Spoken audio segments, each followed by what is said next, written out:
A blessed morning to each and every one of us. Nagkape na po ba kayo? And now, I would like to tackle something very important din po naman, okay?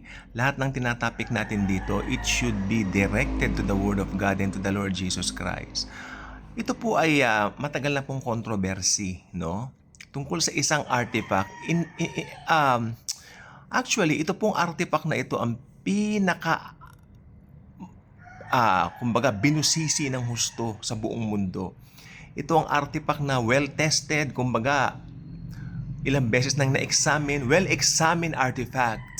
Pero sabi ng iba, this is the very first artifact of Jesus Christ.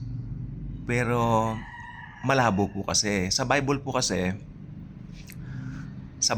kasi, ang description ni Jesus Christ, makikita mo sa Isaiah. Ito mga kaibigan, nung nabuhay po si Jesus Christ dito sa mundo, ito po ang buong katotohanan tungkol kay Jesus Christ.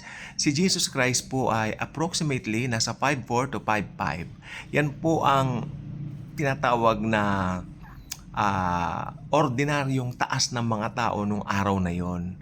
Okay? Yan po yung typical na taas ng mga males. 5'5. Malaki na po nung araw. Mga kapatid, in-examine po talaga yan, no? And Jesus Christ is a Jew. So, ang mukha po ng Hudyo ay, kasi yung mga Hudyo po ngayon dito po sa Middle East, I think wala na pong puro, no?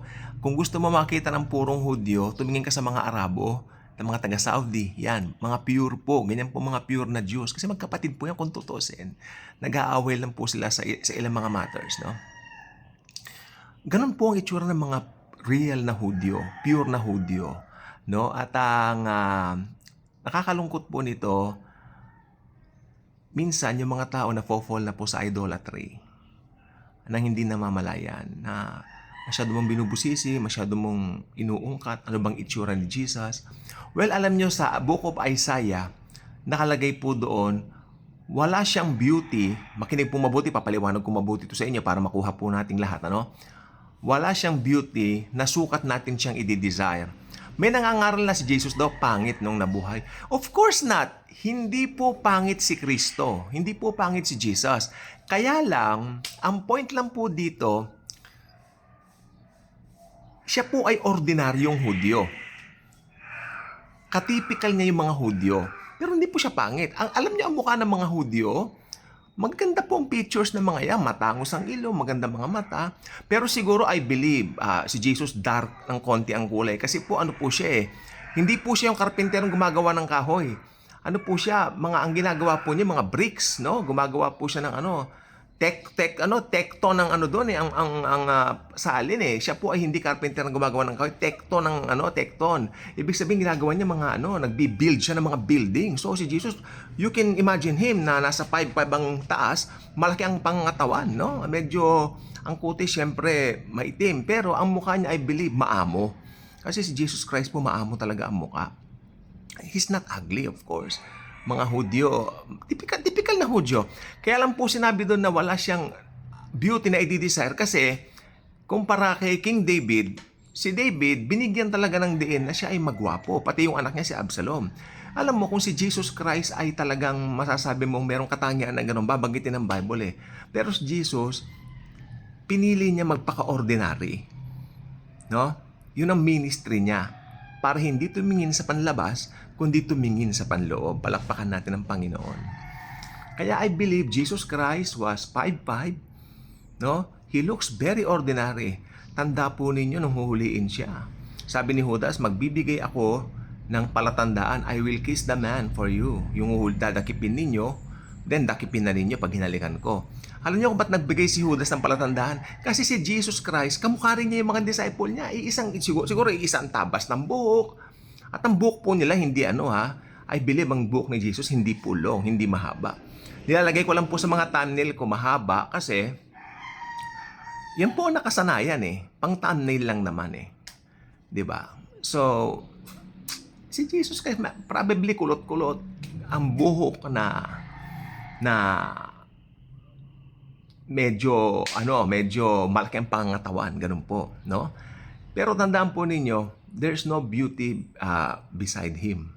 There's no beauty in Him na we should desire Him, sabi niya. Ang paliwanag nung iba, si Jesus Christ daw yung nasa Shroud of Turin. Ang height po nung nasa shroud, yan, meron po kaming picture nung shroud dito, matagal na po yan, sa mga parents pa namin, no? Yung sa shroud po pala, 5'11" yung man. Cannot be. Tapos, meron daw mga butas sa kamay, sa wrist, ganun-ganon, and all that. Merong pinagkalingan sa ulo ng koronang tinik. Pero tandaan nyo, ang Shroud of Turin hanggang ngayon po misteryo. Wala pa pong conclusion dyan na yan ay totoo. Pero ang totoo po, ang salita ng Diyos. Doon po tayo. Ano po? Sa Bible lang po tayo. Mahirap pong lumihis, mga kaibigan. No? Sa Biblia. Kailangan sa Bible lang po tayo.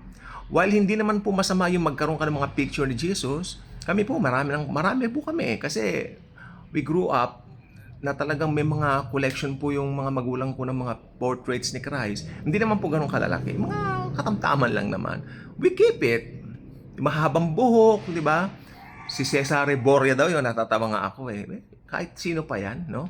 Basta sa amin, display lang naman ang mga yun. As long as hindi mo niluluhuran, sinasamba, display mo lang. Walang pagkakaiba doon sa mga ibang displays mo. Okay? So, sa akin, kasi ang importante po sa atin, mamulat tayo kung ano ba talaga yung sinasabi po ng Bible. Sa akin po, yun ang concern ko. Okay? Kasi yung Shroud of Turin po ngayon, sinasabi nila na parang napatunayan na truth. Meron pa akong nabasa na siya raw ay naging religyoso, nakakilala raw sa Panginoon dahil doon sa Shroud of Turin. Mas maganda, mga kapatid, makilala nila ang Panginoon sa pamamagitan ng salita ng Diyos. Dahil nakalagay sa Bible. Lahat ng kailangan natin nasa Biblia na po. Amen? At napatunayan ko ang pagkilos ng Panginoon sa buhay namin. Dahil ang pagkilos ng Panginoon sa buhay po namin ay talaga po namang hindi po matatawaran, mga kaibigan. Okay? Again, si Jesus Christ po ay hindi po siya pangit. Sasabihin ng iba kasi walang kagandahan sa kanya, pangit na hindi. Ordinary. Kasi tingnan po ninyo ang mga Hudyo, dinidesire nila yung Messiah, darating na hari, ganito, ganyan. Akala nila, minsanan yung pagdating ng Messiah, hindi, 2 phase po yan. Darating siya para iligtas ang buong mundo sa kasalanan, and then yung iniisip nila, darating siya bilang hari doon po. May crown, may manlulupig, yan. Yan pong hinihintay nila. Kaya sinabi ni ni Isaiah na walang beauty sa kanya kasi ang pinaka-beauty para sa mga Hudyo ng Messiah ay yung gagawing pagliligtas sa kanila sa kamay ng mga sumasakop sa kanila. Nagets po ninyo?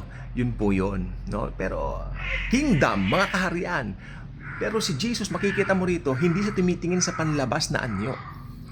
Okay?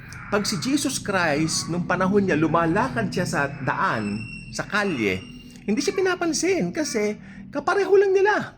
Ordinary. Okay? Pero hindi po pangit kasi ang mga Middle Eastern, pare-pareho mga itsura naman yan eh. So walang, di ba? Ganun po yan. He's an ordinary Middle Eastern man. Huwag kayong mag-alala sa rapture, mamimit po natin siya.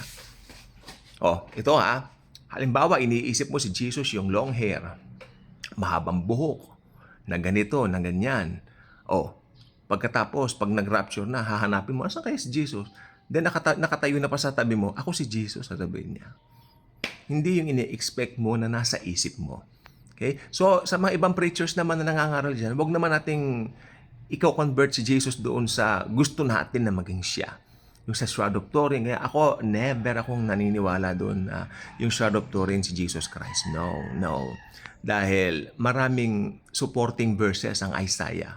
At maraming, actually kung gusto mo makita ang itsura ni Jesus Christ sa Bible, yung pumunta ka lang sa Isaiah, that's the only book sa Bible na mapupuntahan mo kung gusto mo makakita ng pure description sa Panginoong Yesus. Isa lang, maamo. Maamo siya sa mga kapangailangan natin. Maamo siya na maintindihan ang mga puso natin. Okay? So sa umagang ito, maging ma-Jesus na buhay para sa atin. Magkakaroon lang ng meaning ang buhay mo pag si Hesus Kristo ay nasa iyo. Kaya kung wala ka pa kay Jesus, mag-decide din na ngayon na tanggapin siya bilang personal mong Panginoon at personal mong tagapagligtas. Doon ka lang liligaya, doon ka lang sasaya at aalisin mo ang mga mata mo sa mga bagay ng mundo at sa mga nakikita ng mata.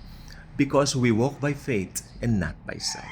Ka-good vibes ka na ba? Kung hindi pa mag-subscribe ka na, share this good news, share this message. Thank you. God bless. Mahal tayo ni Jesus.